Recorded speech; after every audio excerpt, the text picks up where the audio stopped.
What's up, guys? This is the behind the scenes of Traffic Rush. So we're trying to replicate the app, the iPod app, in real life. So we made a video, actually.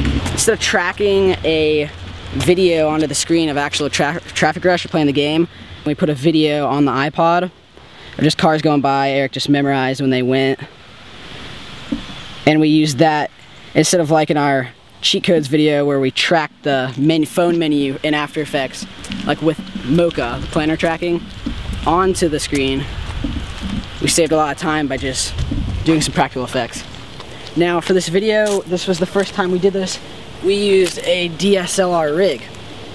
It's a DIY DSLR rig that I just built, and this will hopefully minimize the camera shake in our videos.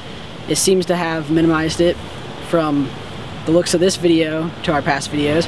So here we are now filming some smoke assets for the exhaust when the cars accelerate, and we just have the green screen set up and a smoke machine.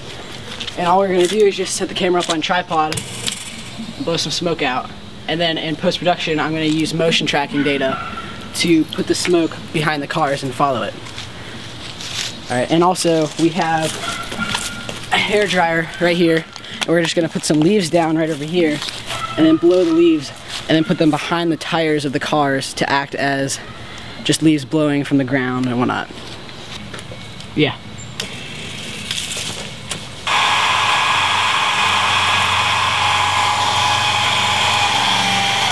Alright, so here we have the hardest and most time-consuming shot of Traffic Rush, and as you can see, it's just the 5 cars that went by. And in this project, all the cars are set up so that the wheels move, and they're all linked up to the car so that when I move the body of the car, the wheels will rotate properly.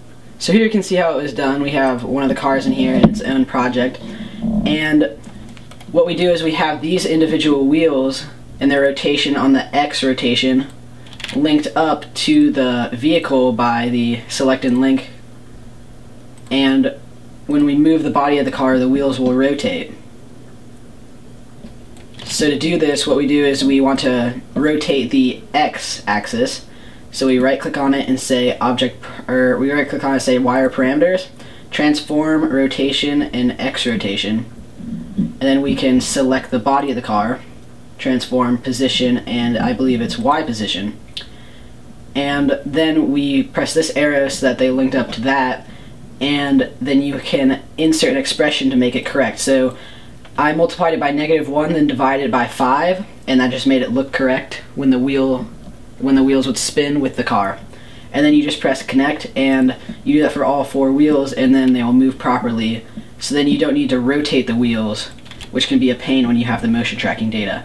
So then I'd save that out and then just merge the file with the motion tracking data. It is then that all the render passes are composited together, and also the stock footage is motion tracked onto the footage.